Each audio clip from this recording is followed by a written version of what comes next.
Hello everybody, I'm Joanna from the Stratford Early On Centre, and today's activity is all about loose parts and things that you can do at home. So we're going to be showing you lots of different things that you can pull together from random items around the house, or things that you might find at the dollar store or at the thrift store, or even when you're outside in nature. So our first one is just a basket of balls. We know that children love to play with balls. So instead of having just regular balls that we've purchased, we found some dryer balls. We made some pom-poms. These are some wicker balls and different types of wicker balls that we found at the thrift store. A waffle ball, a spiky ball.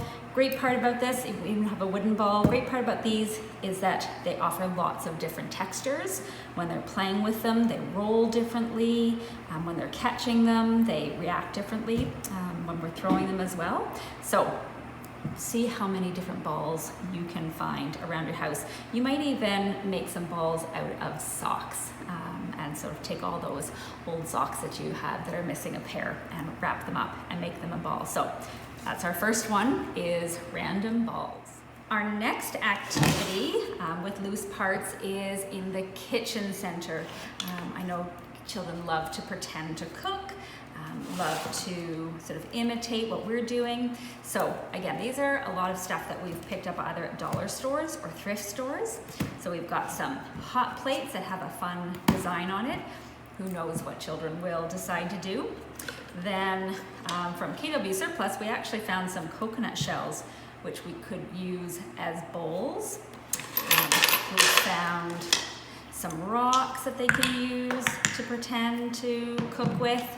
Some ice cubes, you could even freeze them. We've got the plastic ones. We also grabbed some of the metal ones and rock ones. The one thing about these that you'll notice is that we have something at the center called a choke tube. So this is a formal one. You could use a paper towel roll or a toilet paper roll, but this is what we use to make sure that an item is safe to put out for the children. So as long as it doesn't go inside this tube, we know that a child cannot choke on it. You can still put it in their mouth, but it won't go all the way down their throat and get stuck. So this is how we determine. So sometimes we even take these to the beach with us when we're collecting rocks and just make sure that the rocks and the items don't fit in that tube.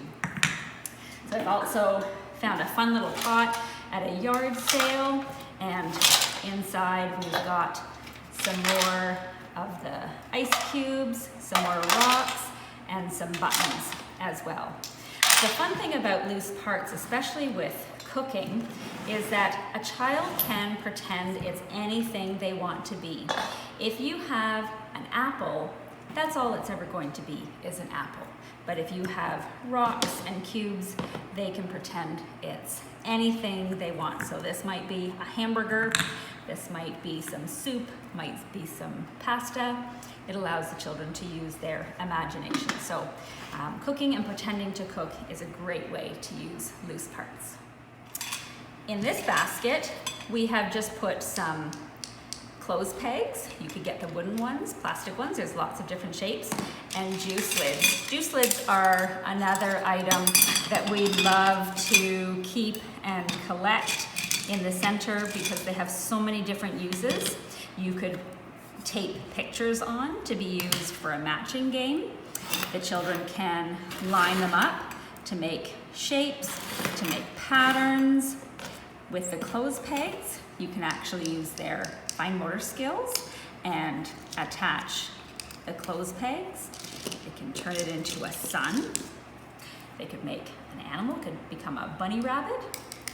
They can fill it up, see how many clothes pegs they can get to fit on one of these. The other thing we use juice lids for is what we call a clink can. So taking an old coffee container, something with a plastic lid, just cutting a hole in the top and then allowing them to drop the juice lid. It works with white containers as well. So a great easy, inexpensive item to keep around your house to let children play and explore with. Anybody that has been to the Stratford Early On programs will probably recognize this. It is definitely a favorite toy with lots of different ages. So it's actually a toilet paper roll that we picked up at KW Surplus, and then we just added all different items that are round. So we've got some wood, we've got some baby rings. Again, these are just some random items that I found at the thrift store, and these are shower curtain rings. And the children love to put these on, and the different items make different sounds. So the children love to put all of the items on. Great motor skills, being able to put it on the top, and then even getting it off again is fun to watch, and they love the different sounds. And some of our children even found out that this item was magnetic, so they found a couple of our other different toys that would stick to the toilet paper roll. So we just put out a simple item and watch to see what the children do with it. So another reason why we love loose parts and random items that aren't your typical toy.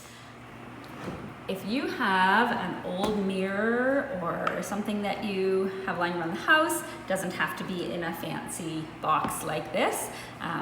Again, the dollar store, you can maybe even get mirrors for like locker mirrors, something like that. But mirrors add just another dimension to children's play. So with this one, you might even put rocks and sticks and things like that that you find around the house, and allow the children to build on the mirror. They can look down and they can see what's happened. Random pieces of wood. These are some bamboo that I picked up and just cut into all different sizes.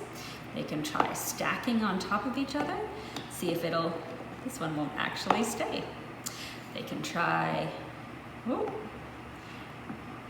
they have to use those skills to see if they can get it to balance. This one will fit right on top. So again, you don't need to spend a whole lot of money on blocks for children to be able to build with. Just any random items you have around the house, they can build and make things over and over again.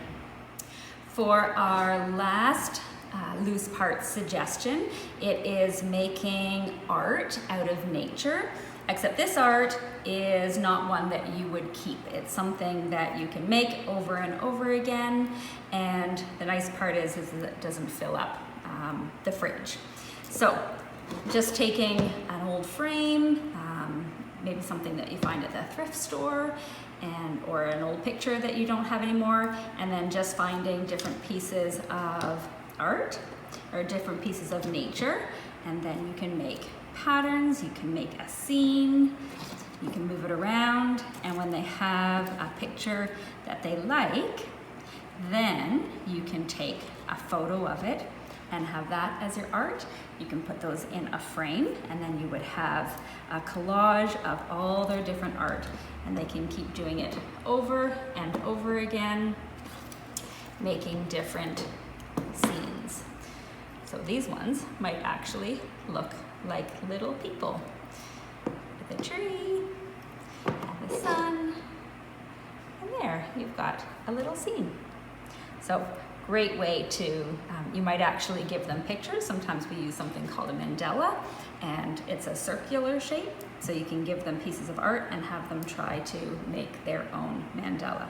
So again, loose parts is great for children because it forces them to use their imagination. It's not a toy that comes already predetermined, like playing with animals on a farm.